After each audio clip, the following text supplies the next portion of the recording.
भारत और चीन का विवाद पूरी दुनिया के सामने है। चीन पाकिस्तान के साथ मिलकर न जाने कितनी बार भारत पर उंगली उठा चुका है। न जाने कितनी बार वो पाकिस्तान की सरजमीन पर पल रहे भारत के दुश्मनों का साथ दे चुका है, क्योंकि चीन और भारत की दुश्मनी पुरानी है।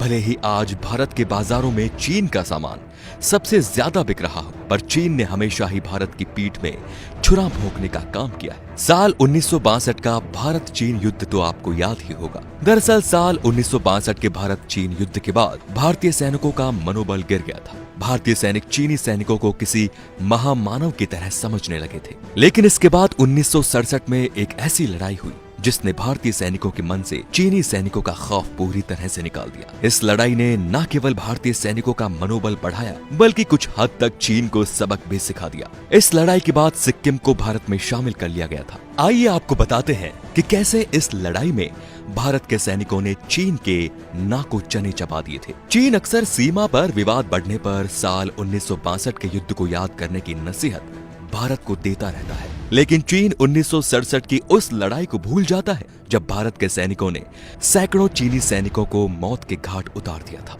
1965 के भारत पाकिस्तान युद्ध के बाद चीन भारत पर दबाव बना रहा था। चीन की सीमा पर भारत के सैनिकों के साथ अक्सर धक्का मुक्की हो जाती थी। 6 सितंबर 1967 को भारतीय सैनिकों और चीनी सैनिकों के बीच हुई धक्का मुक्की में चीन के एक बड़े अधिकारी को धक्का लग गया और गिरने से उसका चश्मा टूट गया। इस धक्का मुक्की को देखते हुए भारत की सेना ने चीन की सीमा पर तार की बाड़ लगाने का फैसला किया। तार की बाउंड्री बनाते हुए चीन का हमला सैनिकों में तनाव कम करने के लिए भारतीय सैनिक नाथुला से सेबुला तक बाड़ लगा रहे थे। 11 सितंबर को 2nd ग्रेनेडियर बटालियन के सैनिकों और इंजीनियरों ने वहां बाड़ लगाने का काम शुरू किया था। लेकिन जैसे ही बाड़ लगाने का काम शुरू हुआ, चीन के सैनिक वहां पहुंच गए और बाड़ लगाने का काम रोकने के लिए कहने लगे। लेकिन 2nd ग्रेनेडियर के commanding officer lieutenant colonel Rai Singh ने बाड़ लगाने का काम जारी रखा।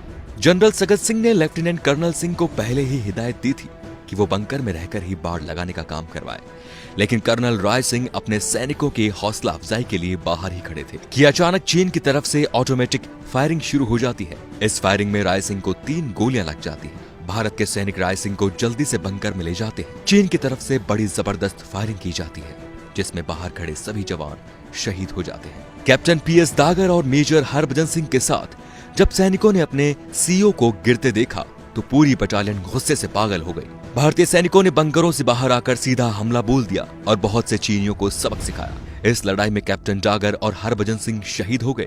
अपने सैनिकों को मरता देखने के बाद जनरल सगत सिंह ने नीचे से तोपें मंगवाई और उन्होंने भारतीय सैनिकों को चीनी सैनिकों पर तोपों से हमला करने का आदेश दिया। उस वक्त तोप से हमला करने का आदेश देने का अधिकार सिर्फ प्रधानमंत्री के पास था, लेकिन अपने सैनिकों की शहादत का बदला लेने के लिए सगत सिंह ने यह कदम उठाया। तोपों से हुए हमलों में चीनियों को भारी नुकसान हुआ। भारत के सैनिक ऊंचाई पर थे, जिसका उन्हें फायदा मिल रहा था, जबकि चीन के सैनिक नीची जगह पर थे, जिससे उनकी गोलियां बेकार हो रही थी। इस लड़ाई में 300 के करीब चीनी सैनिक मारे गए थे और ये लड़ाई 3 दिनों तक चली थी। अगर 1962 के भारत चीन युद्ध की बात करें तो उस लड़ाई में करीब 1 महीने में भारत के 13 सैनिक मारे गए थे, लेकिन इस 3 दिन की लड़ाई में ही चीन के 300 सैनिक मारे गए। इसके बाद सीज फायर की घोषणा की गई तो चीन ने आरोप लगाया कि भारत के सैनिकों ने चीन की सीमा में घुसने की कोशिश की थी। सीज फायर के वक्त भारत के सैनिकों के शव चीनी सीमा में मिले, जिससे इसकी पुष्टि हो गई कि भारत के सैनिकों ने चीनी सीमा में घुसकर चीनियों को सबक सिखलाया था। इस लड़ाई के बाद चीनियों को वो सबक मिल गया जिसे चीन हमेशा याद रखेगा और भारतीय जवानों को एहसास हुआ कि वो चीन का मुकाबला कर सकते हैं। इस बारे में एक रक्षा विशेषज्ञ ने कहा था, this was the first time The Chinese has got the bloody nose।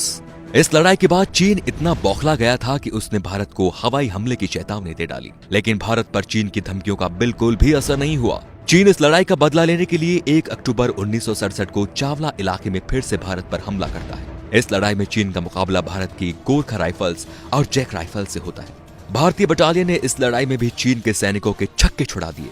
भारतीय सैनिकों ने चीनियों को चीन की सीमा में ही 3 किलोमीटर तक धकेल दिया। इस तरह भारतीय सैनिकों ने चीनी सैनिकों को इस लड़ाई में बहुत ही अच्छी तरह सबक सिखाया। दोस्तों, पिछले कुछ दिनों से बॉर्डर पर चीन भारत से पंगे ले रहा है। भारतीय सैनिक और चीनी सैनिकों के बीच हल्की फुल्की मारपीट की खबरें भी आई थी, चीन भारत की सीमा के भीतर घुसकर भारत की जमीन पर कब्जा करना चाहता है, लेकिन चीन को यह मालूम नहीं कि बॉर्डर पर हमारे जवान पूरी तरह से मुस्तैद है और जरूरत पड़ने पर अपने दुश्मन को कुत्ते की मौत मारेंगे। दोस्तों, ये वीडियो आपको अच्छा लगा तो प्लीज लाइक कीजिए और शेयर जरूर कीजिए। धन्यवाद।